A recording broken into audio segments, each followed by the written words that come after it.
میں وسیع معنی ہے. یہ امانت جو اللہ قرآن کی اصطلاح میں جو امانت ہے وہ امانت ہے ہماری وجود، ہمارا جسم، ہمارا ہاتھ، ہمارے کان، یہ جتنے اعضاء ہیں، ہمارے جوارح ہیں، یہ تمام کی تمام اللہ کی دی ہوئی نعمت ہے، اللہ کی دی ہوئی امانت ہے. اب اس امانت میں ہم اپنے مرضی سے زندگی نہیں گزار سکتے. اس کا استعمال ہم اپنی مرضی سے نہیں کر سکتے. اس کا استعمال کرنا بھی ہے تو اس کا استعمال کوئی حدود بنا دیا کہ میں آنکھ کا استعمال کہاں کہاں کروں، زبان کے استعمال کہاں کہاں کرنی ہے. آنکھ، کان، پیر، ہاتھ، سب کے استعمال اللہ نے بنا دیا. سب کی ایک باؤنڈری لائن بنا رکھی ہے اللہ نے، اور اس باؤنڈری لائن میں یہ بھی بنا دیا کہ اس کے آگے جاؤ گے تو یہ غلط ہے. اب دیکھیے انسان اپنے جسم کا استعمال کیسے کیسے کرتا ہے. کچھ تکلیفیں ہوتی ہیں تو اپنے جسم میں جو ہے کہیں کوئی شخص جو ہے بلیڈ مار رہا ہوتا ہے، کوئی شخص کہیں پہ اپنا سر پھوڑ رہا ہوتا ہے. یاد رکھ لیجیے یہ جسم کو جو آپ تکلیف پہنچا رہے ہیں اللہ کی دی ہوئی امانت میں خیانت کر رہے ہیں. مسلمان کی صفت نہیں ہے، ایمان والوں کی صفت نہیں ہے کہ اپنے جسم کو وہ تکلیف پہنچائے. وہ بندہ جو وہاں سے کود کر مر گیا تو وہ کیا کیا ہے؟ اس نے اللہ کی دی ہوئی امانت میں خیانت کیا ہے، اس نے اس کا مس یوز کیا ہے. یہ مسلم کمیونٹی کو جاننے کی ضرورت ہے، سمجھنے کی ضرورت ہے کہ ہم سوئیں گے بھی ویسے طریقے سے جیسا اللہ چاہتا ہے، ہم کھائیں گے بھی ویسے طریقے سے جیسا اللہ چاہتا ہے، اور جہاں اللہ نے دیکھنے کا حکم دیا وہاں دیکھیں گے، جہاں اللہ نے دیکھنے سے منع کیا وہاں نہیں دیکھیں گے. جو چیزوں کو سننے کا اللہ نے حکم دیا ہے اس چیزوں کو سننا ہے، جس چیزوں سے اللہ سننے کو منع کیا ہے اس چیزوں کو نہیں سننا. جو بولنے کو اللہ نے کہا ہے وہ بولی بولنا ہے، جس بولی بولنے سے اللہ نے منع کیا ہے اس بولی سے ہمیں بچنا ہے. یہی امانت ہے. جہاں اللہ نے حکم دیا ہے وہاں پہ اللہ نے ثواب رکھا ہے، وہاں پہ نیکیاں رکھا ہے. حدیث میں آتا ہے یہ آنکھ، اس آنکھ کا استعمال اگر ہم، حدیث میں آتا کہ ایک شخص اگر اپنے گھر میں داخل ہوتا ہے، داخل ہونے کے بعد اپنے وائف کو دیکھتا ہے، اس کی وائف بھی اس کو دیکھتی ہے، دیکھنے کے بعد محبت کی نگاہ سے شوہر بیوی کو دیکھ رہا اور بیوی شوہر کو دیکھتی ہے، تو یہ اللہ ان دونوں کو اپنے رحمت کی نگاہ سے دیکھتا ہے. بظاہر ہم نے اپنے بیوی کو دیکھا ہے مگر اس کا استعمال ہم نے صحیح جگہوں پر کیا تو اللہ کی انعامات ہے. اور اللہ نے بتا دیے بھائی اس آنکھ کا چند جگہ ایسے بتا دیے جہاں اللہ نے منع کر دیا کہ دیکھو یہاں مت دیکھو، غیر محرم کو مت دیکھو. یہ دیکھ رہے ہیں اگر تو اللہ کی دی ہوئی امانت میں ہم خیانت کر رہے ہیں. یہ زندگی مختصر سی ہے، یہاں جانے کے بعد یہی جو رول اینڈ ریگولیشن ہمیں دے دی گئی ہے کہ اس کا استعمال ایسے ایسے کرنا ہے، اس کا استعمال ایسے ایسے نہیں کرنا. جس چیز کا منع کر دیا گیا اس سے ہمیں بچنا ہے، جس چیز کا حکم دیا آپ کریں جائز طریقوں پر جتنا آپ اس کا استعمال کر سکتے ہیں. اب اپنی آنکھوں سے خوب نظارے کریں، دور دور گھومنے جائیں، دیکھیں اللہ کی قدرت کاملہ کو، دیکھیں کیسے کیسے اللہ نے پہاڑوں کو بنایا، درختوں کو بنائے، کیسے کیسے زمینیں اور کیسے کیسے پھول، کیسے درخت، کیسے جانوروں کو اللہ نے پیدا کیا. دیکھیں اللہ کی نعمت، اللہ کی قدرت کا محاسبہ کریں. اس چیز سے اللہ نے کہیں منع نہیں کی.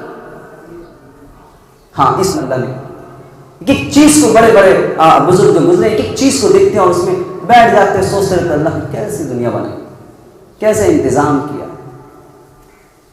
یہ آنکھ جو بائی برتھ ہمیں ملی، اس کی اہمیت نہیں ہے ہمیں. کیوں؟ اس لیے کہ یہ تو سرکاری مشین ہے نا، بس چل رہی ہے، نہ کوئی اس کا ٹیکس ہے نہ کوئی سروس ہے، کچھ بھی دینا نہیں پڑتا. اگر آپ بائک خرید کے لائیں، گاڑی خرید کے لائیں، ہر مہینہ اس کی سروس ہوتی ہے اور سروس میں کتنا خرچ ہو جاتا ہے،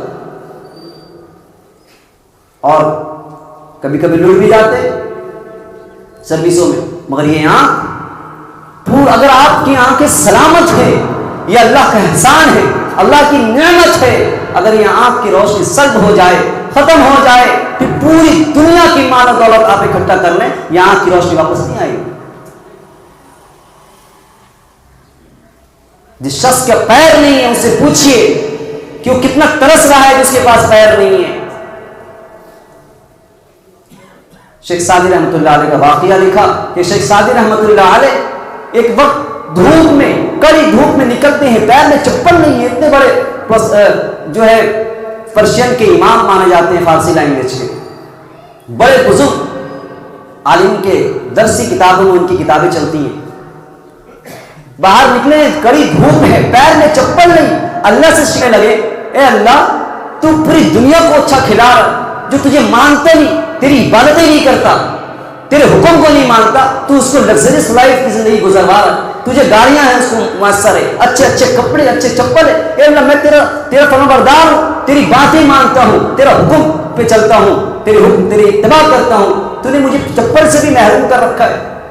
یہ دل میں یہ بات آئی، تصور ایسا ذہن بن ہی رہا تھا کہ مسجد پہنچے، ظہر کی نماز کا وقت، پہنچنے کے بعد جو ہی دروازے کے اندر داخل ہوتے ہیں ایک شخص نظر آتا ہے شیخ سعدی رحمۃ اللہ علیہ کو، کہ وہ شخص ایسا تھا کہ جس کے 2 پیر ہی نہیں، جس کے 2 پیر نہیں تھے، جو ہی دیکھنا تھا ویسے ہی شیخ سعدی رحمۃ اللہ علیہ سجود ہو گئے، سجدے میں چلے جاتے ہیں، اللہ کا احسان کر، اللہ سے فریاد کرتے ہیں اللہ اس کے تو پیر بھی نہیں ہے، تو نے تو کم سے کم پیر تو دے رکھا ہے ہمیں۔ یہ اللہ کے نعمت کا اظہار اس طرح کیا۔ ہم نیچے کی طرف آئے، نیچے کو دیکھیں اپنے سے، تب ہمیں اپنے چیزوں کا احساس ہوگا، ہم آگے نہیں دیکھیں، اعمال میں، دینی اعتبار سے، عبادتوں میں ہم اپنے سے آگے کو دیکھیں کہ بھائی وہ تو 5 وقت کی نماز پڑھ لیتے، ہم تو 2 ہی وقت پڑھ پاتے ہیں، مگر آج پورا الٹا ہو رہا ہے۔ ہم دنیاوی اعتبار سے سب لوگوں کو دیکھ رہے ہوتے ہیں کہ وہ کتنا ترقی کر گیا، مگر عبادت میں ہم پیچھے۔ تو میں یہ کہہ رہا تھا کہ یہ آنکھیں امانت ہے، اللہ کی طرف سے دی ہوئی، یہ چلی جائیں گی، رخصت ہو جائیں گی، پھر کہیں سے اس کو واپس نہیں لایا جا سکتا۔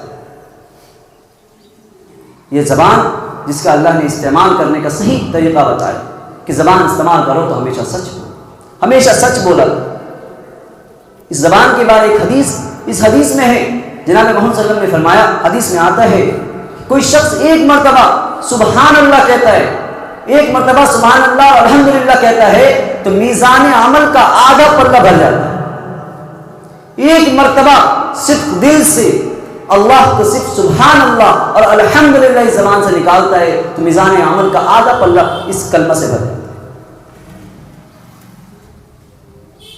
گویا کہ میں یہ کہہ رہا کہ جو جسم ہے ہمارا، یہ آنکھیں، یہ پوری اسٹرکچر جو ہمارے باڈی کی ایک چیز اللہ کی دی ہوئی امانت ہے، اسی لیے اس کا ہم استعمال اپنے مرضی سے نہیں کر سکتے۔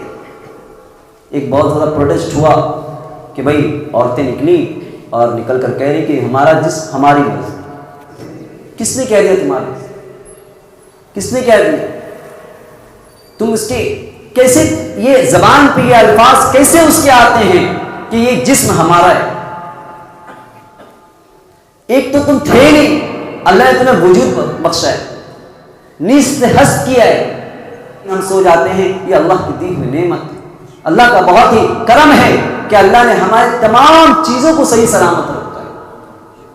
اب ہاسپٹل چلے جاتے ہیں، کیسا روح دل تڑپ جاتا ہے ایسے ایسے لوگوں کو دیکھتے ہیں، کسی کے پیر نہیں، کسی کا سر ٹوٹ پھٹ گیا، کسی کا یہ ہو گیا، فلاں ہو گیا، کتنا اپنے وجود میں اپنے جسم کو دیکھتے ہیں تو اس وقت یہ ہوتا ہے، فخر محسوس ہوتا ہے کہ واقعی اللہ نے ہمیں کیسی نعمت دی ہے۔ تو اللہ کی دی ہوئی امانت میں ہمیں خیانت نہیں کرنا چاہیے۔ جیسا جسم اللہ نے دے دیا ہے، اس جسم کا اللہ نے استعمال بتا دیا کہ لوگوں دیکھو ایسا ایسا کرنا، ایسے ایسے کرنے سے کچھ کرنے سے منع فرما دیا۔ اب اس طریقے سے نہیں کریں گے تو اللہ کے جو بنائے ہوئے جہنم ہے اس جہنم میں ہمیں جانا پڑے گا۔ اگر ہم اللہ کے بتائے ہوئے راستے پہ چلیں گے، ان کے حکموں کو مانیں گے تو ابدی ابدی جنت ہے، جہاں ہمیں واپس آنا ہی نہیں ہے۔ 33 سال کی عمر ہوگی، نہ گھٹے گی نہ بڑھے گی، ایک جیسے آپ رہیں گے۔ تو سب سے پہلی چیز ہے ہمیں اپنی زندگی کا محاسبہ کرنا چاہیے کہ ہم کہاں جا رہے ہیں۔ اور امانت اور بھی بہت زیادہ امانت وسیع معنی رکھتا ہے، اس میں یہ بھی معنی رکھتا ہے کہ جہاں ہم جاب کرتے ہیں، کہیں ہم جاب کر رہے ہیں، مثال کے طور پر کہیں ڈیوٹی لگی ہے، وہاں 8 گھنٹوں کی ڈیوٹی لگی۔ ابھی فی الحال کسی صاحب سے ملاقات ہوئی تھی، وہ بول رہے میں کام سے آ گیا۔ کیوں آ گئی بھائی؟ آ گئے، بس کام نہیں تھا، چلے آئے۔ تو یاد رکھ لیجیے، سن لیجیے، اگر آپ کو سرکار نے یا آپ کو کسی پرائیویٹ سیکٹر میں آپ کو کام ملا ہے، اس کام کے اندر یہ معاہدہ آپ سے ہو چکا ہے کہ آپ کی ڈیوٹی 8 گھنٹہ ہے، 8 گھنٹہ آپ کی ڈیوٹی ہے، تو گویا کہ اس پرائیویٹ سیکٹر کا ہو یا سرکاری ملازم ہو یا سرکار نے آپ کو ہائر کیا، کسی نے بھی اگر آپ کو 8 گھنٹے کی ڈیوٹی مقرر کر دی گئی ہے تو گویا کہ آپ کے 8 گھنٹے کو اس نے خرید لیا ہے، اس نے آپ کے 8 گھنٹے کو خرید لیا ہے۔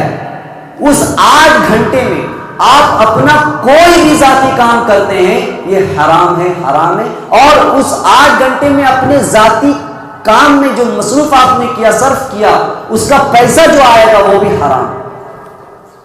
کہیں سے بھی پوچھ لیجیے جا کر، اگر آپ نے 1 گھنٹہ مار دیا اپنے ذاتی کام میں، سب